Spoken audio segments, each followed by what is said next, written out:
Hey guys, what's up? It's me, Sam's33 here, and welcome to another episode of the show about Pokemon TCG stuff, mix-up, and today we'll be talking about probably the last card review I'll do from Boundaries Crossed until the next set comes out and possibly some new combos come out of that. And that is Ditto, and yeah, Ditto's not exactly the easiest card to make a deck with. It's kind of weird, so I tried a couple different things. I might try some things in the future just because I do think it does have potential. Maybe not with the lists I made, but it does still look pretty good. And also, I guess I should apologize for this video being late. I was super busy Friday, and I was just busy this week, and I didn't really have time to edit that much. And even though I kind of promised it last week, I didn't really test the week of Christmas at all, so I wanted to push it back a week. So I'm sorry for all the delays, and this kind of gets in the way of my Stack Attack videos, but, you know, whatever. I mean, regionals in a week, no matter what.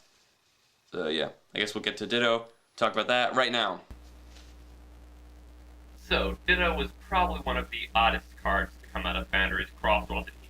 No one really knew what to do with him, but I found some kind of use for him because, well, I was bored. Ditto has 70 HP, a fighting weakness, and 1 retreat. It's thankfully just out of the donking range of Landorus EX and Tornadus EX, and it has alright stats for something that's not going to be on the field for very long. Why is that, you say? Well, Ditto's Transform ability allows you to place the basic directly onto Ditto, and Ditto becomes that Pokemon. Wait, what? Why would you want to do that when you can just put the Pokemon onto your bench? There's a few reasons why.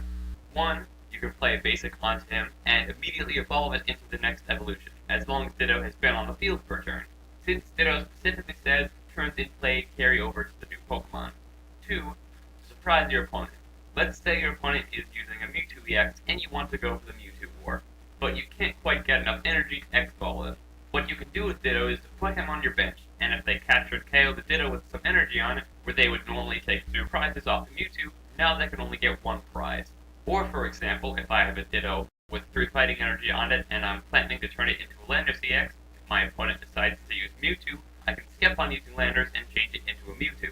3 is to conserve bench space. If you have a deck which is very tight on bench space, Ray Eels and Cell Vortex are some examples, you can put down 4 Ditto, and then later turn those into the exact things you need to set up your field just right. 4 is if your deck has very few basics, like just 4 of a single Pokemon, and you want more Pokemon so your opponent gets less mulligans. You can put 4 Dittos in there if you really can't stand putting something else there. Some of these ideas have turned into successful decks. A Ray Eels with Ditto in it won a Cities in Masters, and some players are using Ditto in their Teleport or other things instead. But the most fun way to use Ditto is to surprise them with what it turns into. So I tried making a deck with 4 Dittos, Prism Energy, and a few Electrics for some minor energy acceleration, to create a deck that gets the most surprise out of what Ditto can do. Here's the list I started out with after 1 or 2 games, realizing what was really horrible for the deck. The reason I have 4 Ditto is to make it as likely as possible that I'll have at least 1 Ditto at the ready at all times, preferably 2. Electric. This card is here to give you some slight energy acceleration, as I said. You'd preferably want 2 or 3 out, but 1 can also be very effective, since a lot of your Pokemon only need 1 Dynamotor, plus a DCE, 2 Prism, or just a bunch of any energy to start attacking. Also, with Ditto, you don't have to worry about Dynamos getting captured and KO'd as much. Tornadus EX, you have DCE, Aspersha, and Eviolite, so why not have him in? He can also tank for a bit while you set up another attacker. Mewtwo EX is good versus other Mewtwo's, and if you load up a Ditto with energy while something else is attacking, and turn it into Mewtwo out of nowhere, it can deal some high damage, and only give up 1 prize if it's captured before you can turn it into a Mewtwo. Keldeo EX can take out Landorus EXs in 1 hit, and Russian out of nowhere can surprise an opponent. Landorus EX can one-shot Darkrai, and also take out big stage 2s, probably only once per game, since you have to discard 2, maybe 3 of your Prism energy. Rayquaza EX is the big surprise Pokemon you use if your opponent isn't weak to anything in your deck. Eviolite is to give a Ditto with a lot of energy to keep it a bit safer, or help an EX take an extra hit. The Spursha City Gym helps give your Dittos and Tornadus EX a little more HP. Some cards I'd like to add to this list are Terrakion, which doesn't need as much energy as Landorus to KO Darkrai, and doesn't have to discard them. Thinking about it, this seemed like the better choice.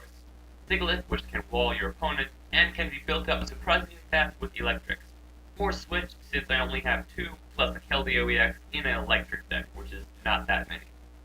Another idea I was given by someone was a 1-1 Zoroark black and white line. I realized I don't have that many evolutions, and Zoroark could be a nice inclusion as a good stage 1 attacker. And if you decide to add Blend Energy, you can even use Lance Judgment for 150 if they're using Blenders.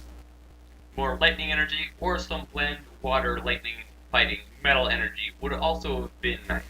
4 Lightning Energy isn't quite good enough to use Dynamo or much at all, and Blend Energy would just be nice, since I only have 4 energy to go around with Keldeo and Landers, 2 of the most energy-consuming Pokemon we have right now. So let's get the lowdown on how this deck did. Well, it was certainly fun, that much I can say. Turning a Ditto with a Prism Energy into a Landers EX with 3 energy out of nowhere is so fun, and just managing your energy and limited resources is quite enjoyable in its own right.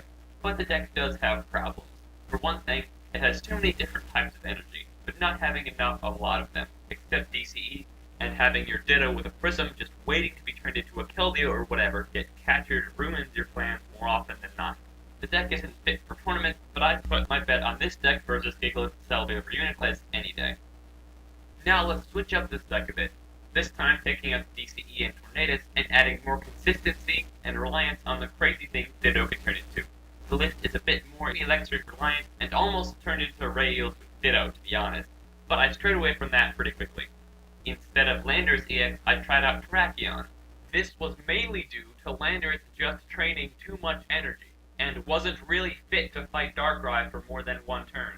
Sigilyph, for the reasons I explained earlier. The Super Oddists help out those fallen electrics and get back a lot of your one-off attackers. Blend Energy, WLFM, is just to act as more Prism Energy. There you go, my second attempt at making Ditto work, and to be honest, I haven't tested this deck much, but from what I can tell, it was probably inferior to my last list. As I said earlier, it relies on the things Ditto can turn into out of nowhere, which is a problem. You only have 6 energy to use for most of your attackers, and you're just a catcher away from being left with no attackers. With DCE and Tornadus, you could attack with something that doesn't need many resources to attack, then use those resources on your crazy Ditto plays. But you don't have that with this list, and I don't see it working much better than my last. And there you have it. That's Ditto from Boundaries Crossed. Very interesting card. Did not turn out the way I thought it would have. I guess I kind of did it. I wasn't really expecting it to be anything amazing, but it didn't turn out to be great. Just kind of alright.